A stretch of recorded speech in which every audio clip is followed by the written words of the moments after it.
Marami ang nagtatanong kung bakit kailangang ideklara ng Pangulong Ferdinand Marcos ang martial law sa panahon ng kanyang panunungkulan. Guys, sa bidyong ito ay pinaliwanag niya ang 8 beses na pagtatangka sa buhay niya at ang paulit-ulit na pagkidnap sa kanyang mga anak. Pero bago ito ay ipinasa ito sa Kongreso at inaprubahan ng mga mambabatas at hindi lamang ang mahal na Pangulong Marcos ang may gusto nito.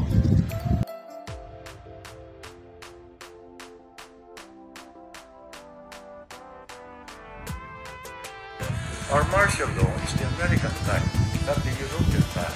The European type of martial law is where the military takes over the entire government. It's a state of siege of war. They attempted to kidnap my children. They attempted to kill the president 8 times. There was, of course, an attempted assassination against the First Lady. You all know about that. The superior forces of the enemy, we counted the guns that they were holding, and we realized that they had more guns than the armed forces of the Philippines. So we had to pick them one by one. Napoleon style.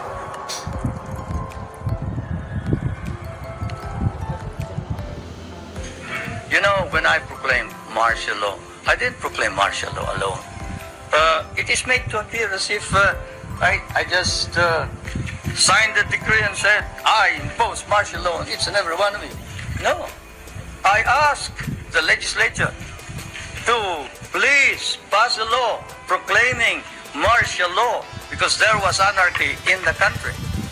Now, let me say this, the opposition was strong and they were members of the Security Council, and somehow they adopted a resolution which required that there be a unanimous vote for the armed forces to be able to move, and therefore the armed forces was immobilized. At the same time, I asked the opposition party to come and join me in a coalition government. I offered one half of the cabinet. And of course they laughed at me and said, why should we join you? We're going to take over the government.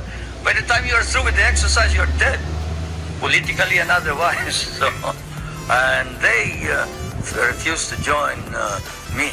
I asked the advice of the judiciary. I asked the Supreme Court justices, the Court of Appeals justices, and the members of the private sector. And all of them told me there's only one man who can proclaim martial law, and that is the president. And you are it.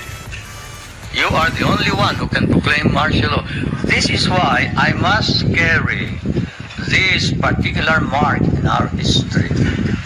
I could not have transferred it to the legislature. Why? Because the legislature did not have the power. What does the Constitution provide?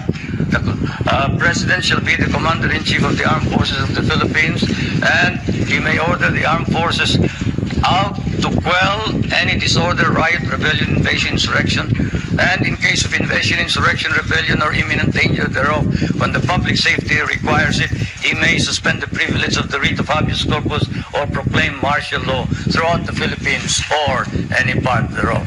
What does that provision provide? It provides that only the President can proclaim martial law. I repeat, that is why I had to assume responsibility.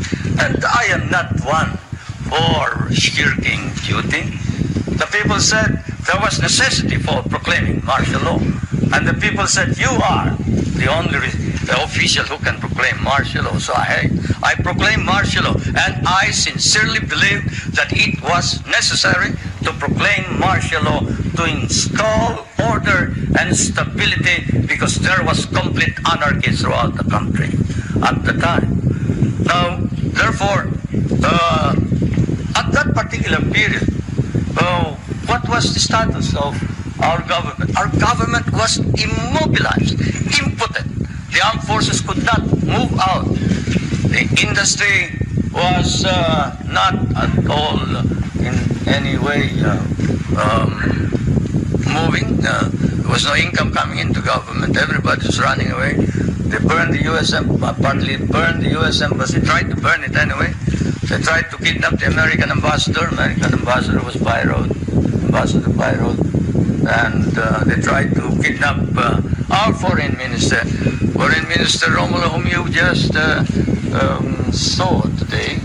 And I told him, you better disappear because I will not ransom you.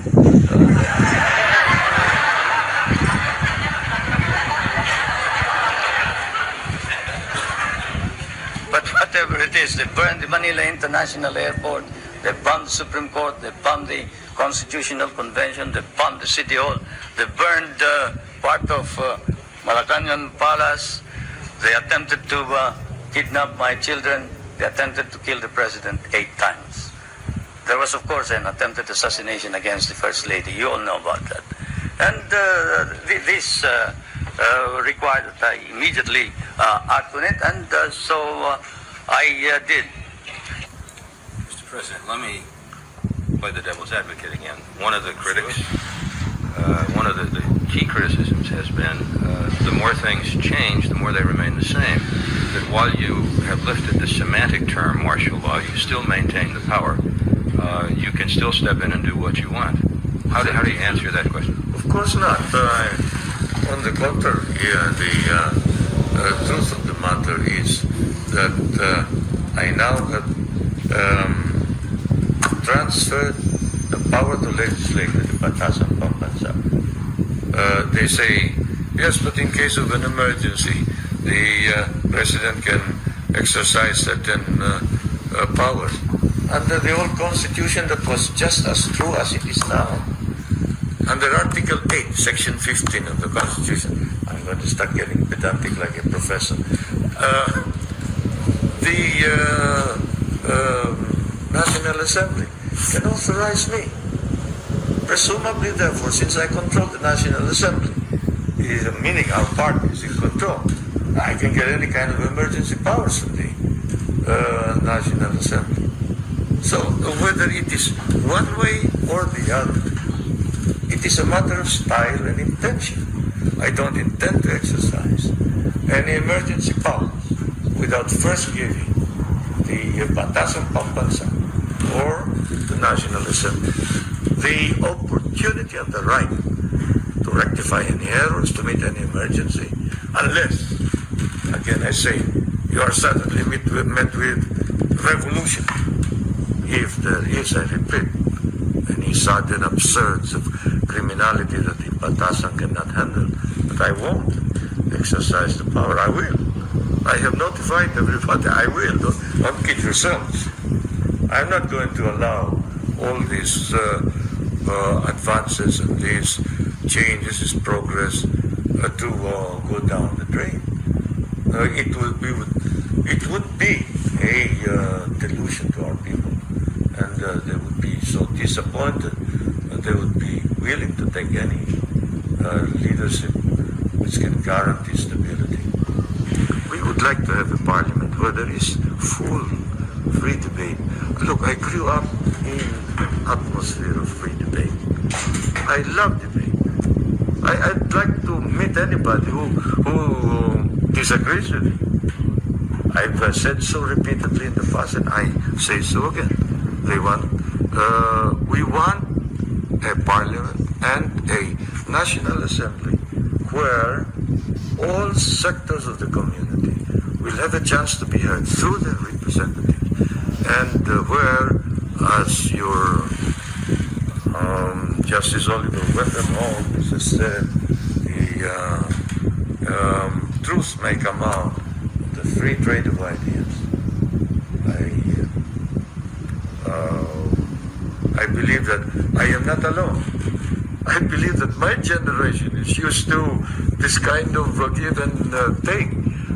This unfortunate conclusion of some of the Western observers to the effect that we set up this dictatorship because we are afraid of free speech and free debate just isn't correct. You know, I'm very happy to hear you say this morning that you disagreed with one of the columnists in the newspapers. I think that's a very healthy sign too. Well, they have been coming to all kinds of conclusions, and of course, my idea of a free press is everybody should express his views and let the truth come out. This isn't going to stop me from speaking out loud and clear when I hear somebody saying an obvious lie, like the Unido paper saying that on his speech proclaiming martial law, he promised that he would terminate martial law at the end of his term in 73. I did no such thing. I never said anything like that. I was very, very cautious because I did not know whether I would end up fighting in the hills or just giving up to the superior forces of the enemy. We counted the guns that they were holding, and we realized that they had more guns than the armed forces of the Philippines.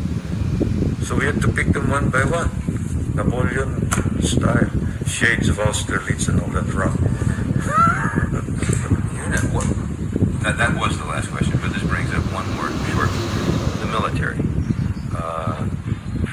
For a martial law administration, having seen a few others, the military was not quite as much evidence here as it has been in other countries that I've been. But do you think that there'll be any unhappiness on the part of the military with martial law being lifted? Any temptation, since they have had a reasonable amount of power? No, I don't believe so, because the military has voluntarily subordinated itself to the civil government, even under martial law. You see, our martial law is the American type, not the European type.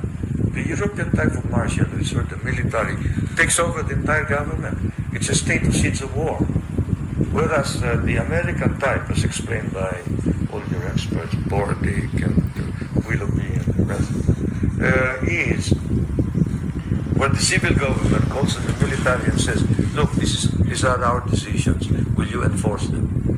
And the military comes in and enforces the decision of the civil government. And therefore, the military is subject to the orders of the civilian authority.